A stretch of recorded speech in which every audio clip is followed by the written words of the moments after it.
Dears, എല്ലാവർക്കും ദിജോസ് വേൾഡിൻ്റെ പുതിയൊരു വീഡിയോയിലേക്ക് സ്വാഗതം. ഒരുപാട് പേര് ഇപ്പോഴും കമൻസിൽ ചോദിക്കുന്ന ഒരു കാര്യത്തിനെ പറ്റിയിട്ടാണ് ഇന്നത്തെ വീഡിയോയിൽ സംസാരിക്കുന്നത് കേട്ടോ. പ്രഗ്നൻ്റ് ആകുമ്പോൾ ഉണ്ടാകുന്ന വജൈനൽ ഡിസ്ചാർജ്. ഇവിടെ 5 ടൈപ്പ് വജൈനൽ ഡിസ്ചാർജിനെ പറ്റിയിട്ട് നമ്മൾ സംസാരിക്കുന്നുണ്ട്.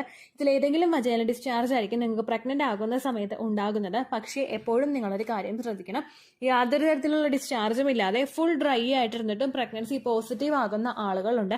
അപ്പോൾ ഈ ഡിസ്ചാർജ് ഇല്ല എന്നതിനർത്ഥം നിങ്ങൾ പ്രഗ്നൻ്റ് ആവില്ല അല്ലെങ്കിൽ പ്രഗ്നൻ്റ് അല്ല എന്നല്ല.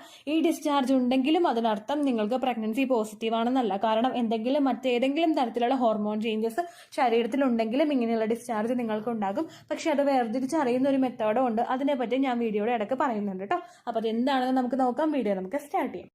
പ്രഗ്നൻ്റ് ആകുന്ന പല സ്ത്രീകൾക്കും പ്രഗ്നൻസിയുടെ സ്റ്റാർട്ടിംഗ് സ്റ്റേജിൽ മുതൽ തന്നെ വജൈനൽ ഡിസ്ചാർജ് സംഭവിക്കാറുണ്ട്.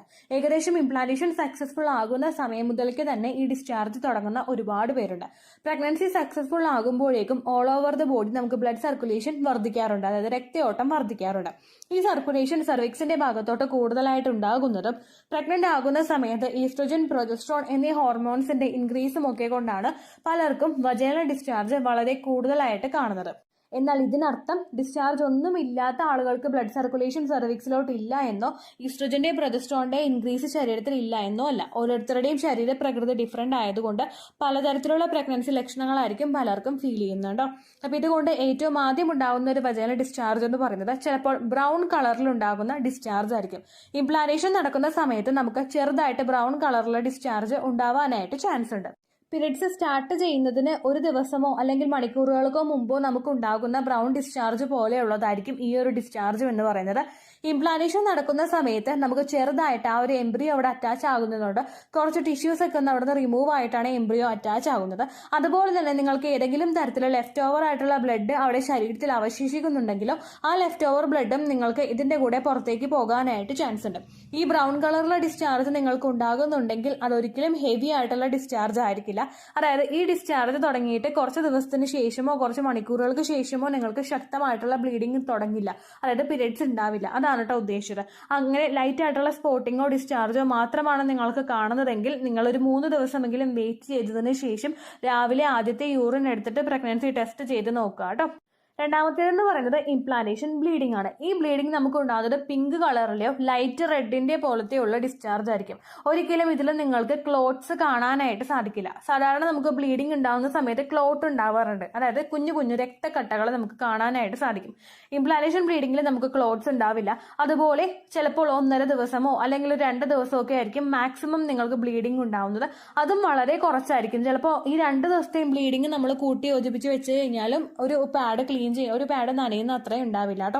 നേരത്തേക്ക് നമ്മൾ പഠിച്ചുകൊണ്ടിരിക്കുന്ന സമയത്തും ഡോക്ടേഴ്സ് പറഞ്ഞു തരുന്ന സമയത്തും നമുക്ക് ഏകദേശം ഒരു 1/2 ദിവസം അല്ലെങ്കിൽ മാക്സിമം 1 ദിവസമൊക്കെയാണ് ഇംപ്ലാന്റേഷൻ ബ്ലീഡിംഗ് ഉണ്ടാവുന്നത് കേട്ടോ. പക്ഷെ ഇപ്പോൾ ഒരുപാട് പേര് പറയുന്നുണ്ട്, ചേച്ചി 2 ദിവസം സ്പോട്ടിംഗ് ഉണ്ടായിട്ടുണ്ട്, 3 ദിവസം സ്പോട്ടിംഗ് ഉണ്ടായിട്ടുണ്ട്, ടെസ്റ്റ് ചെയ്ത് നോക്കിയപ്പോൾ പോസിറ്റീവ് കിട്ടിയെന്ന് പറയുന്നവരുണ്ട് കേട്ടോ. അപ്പോൾ നിങ്ങൾ എപ്പോഴും ഈ കാര്യങ്ങളിലൊക്കെ ശ്രദ്ധിക്കേണ്ടത് ബ്ലീഡിംഗ് എത്രത്തോളമാണ് വരുന്നതെന്നാണ്. കഴിഞ്ഞ മാസങ്ങളെ അപേക്ഷിച്ച് വളരെ കുറവ് ബ്ലീഡിംഗ് സഡൻ ആയിട്ട് ഉണ്ടാവുന്നുണ്ടെങ്കിൽ അവിടെ നമ്മൾ എന്തെങ്കിലും ഒരു അറ്റൻഷൻ ശരീരത്തിന് കൊടുക്കണം. ഒന്നുകിൽ പ്രഗ്നൻസി ടെസ്റ്റ് ചെയ്ത് നോക്കണം. അത് ടെസ്റ്റ് ചെയ്തിട്ട് നിങ്ങൾക്ക് നെഗറ്റീവ് ആണെങ്കിൽ അടുത്ത മാസവും അതുപോലെ തന്നെയാണോ നിങ്ങൾക്ക് ബ്ലീഡിംഗ് വരുന്നതെന്ന് നോക്കണം കേട്ടോ. അപ്പോൾ നിങ്ങൾക്ക് കൃത്യമായിട്ട് എന്തെങ്കിലും ഹോർമോണൽ ഇംബാലൻസസ് ഉണ്ടോ, അല്ലെങ്കിൽ ഇൻ കേസ് ക്ലൈമറ്റ് ചേഞ്ചിന്റെ ആണോ, അല്ലെങ്കിൽ നിങ്ങൾ അനുഭവിച്ച സ്ട്രെസ്സിന്റെ ആണോ അത്തരത്തിലുള്ള ലൈറ്റ് സ്പോട്ടിംഗ് വന്നതെന്ന് മനസ്സിലാക്കാനായിട്ട് സാധിക്കും കേട്ടോ. മൂന്നാമത്തേതെന്ന് പറയുന്നത് മോർ ഡിസ്ചാർജ് ശരീരത്തിൽ ഉണ്ടാവുക. മോർ ഡിസ്ചാർജ് എന്ന് പറയുമ്പോഴേക്കും ചിലപ്പോൾ നിങ്ങൾക്ക് പോകുന്ന ഡിസ്ചാർജിന്റെ അളവ് ഭയങ്കരമായിട്ട് കൂടുതലായിരിക്കും. എല്ലാ സ്ത്രീകൾക്കും അവരുടെ ഒരു മെൻസ്ട്രൽ സൈക്കിളിന്റെ ഏതെങ്കിലും ഒരു സമയത്ത് വജൈനൽ ഡിസ്ചാർജ് ഉണ്ടാവാറുണ്ട്. എസ്പെഷ്യലി പീരിയഡ്സ് ഉണ്ടാവുന്നതിന് മുൻപ്, ഓവുലേഷൻ നടക്കുന്നതിന് മുൻപ്, ഓവുലേഷൻ ദിവസം, ഓവുലേഷൻ കഴിഞ്ഞിട്ട് കുറച്ച് ദിവസം കഴിയുമ്പോൾ, പീരിയഡ്സ് വരുന്നതിന് കുറച്ച് ദിവസം മുൻപ്. ഇങ്ങനെയാണ് നമുക്ക് ഡിസ്ചാർജ് അനുഭവപ്പെടുന്നത്. ഈ ഡിസ്ചാർജിന്റെ അളവ് ഭയങ്കര കൂടുതലായിരിക്കും. കാരണം ഇതല്ല നോർമലായിട്ടാണ് നമുക്ക് ഈ ഡിസ്ചാർജ് ഉണ്ടാകുന്നതെങ്കിൽ അതിൽ നമുക്ക് ഡിസ്കംഫർട്ട് ഉണ്ടാവില്ല, ഒരുപാട് ഡിസ്ചാർജ് ഉണ്ടാവില്ല, മറ്റൊരു തരത്തിലുള്ള അസ്വസ്ഥതകൾ നമുക്ക് ഉണ്ടാവില്ല കേട്ടോ. ഇതിപ്പോൾ നമുക്ക് പ്രഗ്നൻസി പോസിറ്റീവ് ആണെങ്കിൽ നമുക്ക് പോകുന്ന ഡിസ്ചാർജ് ഭയങ്കര കൂടുതലായിരിക്കും. ഈ ഡിസ്ചാർജ് കൂടുതലായിട്ട് പോകുമ്പോൾ ചില ആളുകൾക്ക് ചെറിയൊരു ചൊറിച്ചിൽ അവിടെ അനുഭവപ്പെടാനായിട്ടും ചാൻസ് ഉണ്ട് കേട്ടോ. അങ്ങനെയുള്ള അസ്വസ്ഥതകൾ നിങ്ങൾക്ക് കാണുന്നുണ്ടെങ്കിലും നിങ്ങൾ പ്രഗ്നൻസി ടെസ്റ്റ് ചെയ്ത് നോക്കണം. നെഗറ്റീവ് ആണെങ്കിൽ നിങ്ങൾ മസ്റ്റ് ആയിട്ട് ഡോക്ടറെ കാണണം. മറ്റേതെങ്കിലും വജൈനൽ ഇച്ചിങ്ങോ ഇൻഫെക്ഷൻസോ ഒക്കെ എന്തെങ്കിലും ശരീരത്തിൽ ഉള്ളത് കൊണ്ടാണോ, ബാക്ടീരിയാസ് കയറി കൂടിയത് കൊണ്ടാണോ ഉണ്ടാവുന്നതെന്ന് നമ്മൾ മനസ്സിലാക്കണം കേട്ടോ. അടുത്തത് തിക്കായിട്ടുള്ള ഡിസ്ചാർജ് ആണ്. ഓവുലേഷൻ നടക്കുന്ന സമയത്ത് നമുക്ക് മോർ ഡിസ്ചാർജ് ഉണ്ടാകുമ്പോഴേക്കും ചിലപ്പോൾ സെർവിക്കൽ മ്യൂക്കസ് ഉണ്ടാകുന്നത് പോലെയുള്ള ടെക്സ്ചറിൽ ഭയങ്കര വെള്ളം പോലെ, അതായത് നമുക്ക് ആ ഒരു പച്ചമുട്ടയുടെ വെള്ള പോലെയുള്ള ഫോമിലായിരിക്കും നമുക്ക് ഡിസ്ചാർജ് ഉണ്ടാകുന്നത്. എന്നാൽ മറ്റു പല ആളുകൾക്ക് പാൽപ്പാടയുടെ ആ ഒരു ടെക്സ്ചറിലെ കുറച്ച് കട്ടിയായിട്ടുള്ള ആ വെള്ള കളറിലുള്ള ടെക്സ്ചറിലും ഡിസ്ചാർജ് പോകാനായിട്ട് ചാൻസ് ഉണ്ട്. ഇതും നമുക്ക് ഇടയ്ക്കിടയ്ക്ക് ഈ ഒരു ഡിസ്ചാർജ് ഫീൽ ചെയ്യാനായിട്ട് സാധിക്കും. നോർമലി പീരീഡ്സ് വരുന്നതിന് മുൻപോ ഓവുലേഷൻ കഴിഞ്ഞതിൻ്റെയാണ് ഡിസ്ചാർജ് ഉണ്ടാകുന്നതെങ്കിൽ അത് കുറച്ചായിരിക്കും. നമ്മളിപ്പോൾ യൂറിനേറ്റ് ചെയ്യാനായിട്ട് പോകുമ്പോൾ വജൈന ക്ലീൻ ചെയ്യുന്ന സമയത്ത് ചിലപ്പോൾ നമുക്ക് ഡിസ്ചാർജ് കിട്ടും. അത് ഒരുപാട് നമുക്ക് കൂടുതലായിരിക്കില്ല. കണ്ടിന്യൂസ് ആയിട്ട് ആ ഒരു ഡിസ്ചാർജ് പോകുന്നത് നമുക്ക് അറിയാനായിട്ട് സാധിക്കില്ല. പക്ഷേ പ്രഗ്നൻസി പോസിറ്റീവ് ആണെങ്കിൽ കണ്ടിന്യൂസ് നിങ്ങൾക്ക് ആ ഡിസ്ചാർജ് ഉണ്ടാകും. അതിന്റെ ക്വാണ്ടിറ്റിയും വളരെയധികം കൂടുതലായിരിക്കും കേട്ടോ. ലാസ്റ്റത്തെ ഡിസ്ചാർജ് എന്ന് പറയുന്നത് ലെസ് തിക്കായിട്ടുള്ള ഡിസ്ചാർജ് ആയിരിക്കും. നടുവത്തെ ഡിസ്ചാർജ് തിക്ക് ആയിട്ടുള്ളതാണെങ്കിൽ അതിന് മുകളിലത്തെ ഡിസ്ചാർജ് മോർ വാട്ടറി ആയിട്ടുള്ളതാണെങ്കിൽ ഇത് രണ്ടും കൂടി ചേർന്ന് സമ്മിശ്രമായിട്ടുള്ള ഡിസ്ചാർജ് ആയിരിക്കും ഉണ്ടാകുന്നത്. അതായത് സെർവിക്കൽ മ്യൂക്കസിന്റെ പോലത്തെ ടെക്സ്ചർ ഉണ്ടാകും, അതിനിടയ്ക്ക് കുഞ്ഞു കുഞ്ഞു കട്ട പോലെ തിക്കായിട്ടുള്ള ഡിസ്ചാർജും ആയിരിക്കും നമുക്ക് ഉണ്ടാകുന്നത്. ഇതും നിങ്ങൾക്ക് ഭയങ്കര ഒരു ഡിസ്ചാർജിന്റെ അളവ് കൂടുതലായിരിക്കും. കാരണം ആ ഒരു ബ്ലഡ് സർക്കുലേഷൻ കൂടുന്നതും ഹോർമോൺസ് കൂടുന്നതും ഒക്കെയാണ് ഇങ്ങനെ ഡിസ്ചാർജ് ഉണ്ടാവാനായിട്ടുള്ള കാരണം.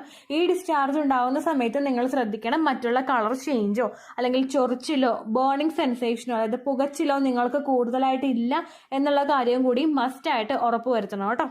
പ്രൊജസ്ട്രോണിന്റെ മെഡിസിൻസ് എടുക്കുന്ന ആളുകൾക്ക് ഈ ഡിസ്ചാർജ് വെച്ചിട്ട് പ്രഗ്നൻസി കൺഫേം ചെയ്യാനായിട്ട് സാധിക്കില്ല. എന്താണെന്ന് വെച്ച് കഴിഞ്ഞാൽ പ്രൊജസ്ട്രോൺ ഹോർമോൺ എടുക്കുന്ന പലർക്കും ഓൾറെഡി വജൈനൽ ഡിസ്ചാർജ് ഉണ്ടാവാനായിട്ട് ചാൻസ് ഉണ്ട് കേട്ടോ. പ്രൊജസ്ട്രോണിന്റെ മെഡിസിൻ എടുക്കുന്ന ആളുകൾ അതുകൊണ്ട് ഡേറ്റ് മിസ്സായതിനു ശേഷവും ഇങ്ങനെയുള്ള ഡിസ്ചാർജ് കാണുന്നുണ്ടെങ്കിൽ പ്രഗ്നൻസി പോസിറ്റീവ് ആകാനായിട്ടും ചാൻസ് ഉണ്ട്. അങ്ങനെയുള്ള ആളുകൾ ശരീരം നല്ലതുപോലെ ശ്രദ്ധിക്കുക കേട്ടോ. അതുപോലെ ഇത്രയുമാണ് വജൈനൽ ഡിസ്ചാർജ് എന്ന് പറയുന്നത്. തുടക്കത്തിലേ പറഞ്ഞതുപോലെ തന്നെ ഈ തരത്തിലുള്ള ഡിസ്ചാർജുകൾ ഇല്ലെങ്കിലും പലരും പ്രഗ്നന്റ് ആകാറുണ്ട്.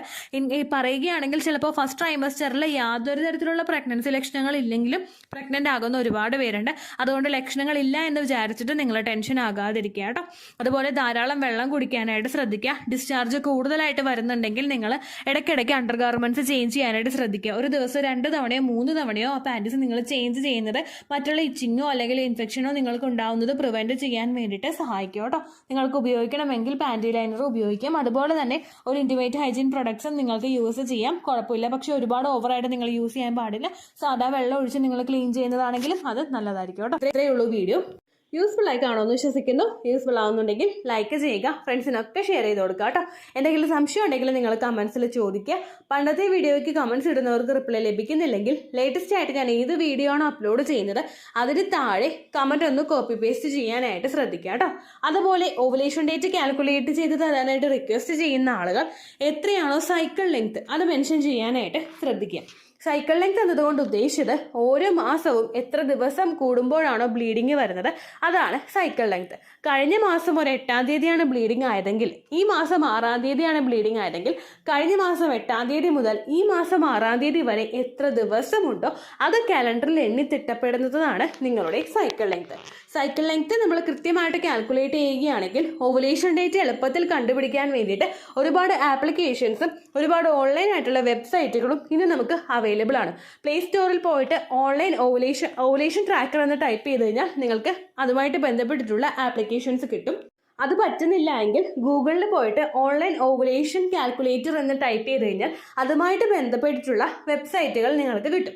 അതിൽ നിങ്ങളുടെ ലാസ്റ്റ് മന്തിലെ മെൻസ്ട്രേഷൻ്റെ ഡേറ്റും ഒപ്പം ഞാൻ ഈ പറഞ്ഞ രീതിക്ക് നിങ്ങൾ കാൽക്കുലേറ്റ് ചെയ്യുന്ന സൈക്കിൾ ലെങ്ത്തും എൻ്റർ ചെയ്ത് കൊടുക്കുകയാണെങ്കിൽ നിങ്ങൾക്ക് കൃത്യമായിട്ട് ഓവുലേഷൻ ഡേറ്റ് കണ്ടുപിടിക്കാനായിട്ട് സാധിക്കും.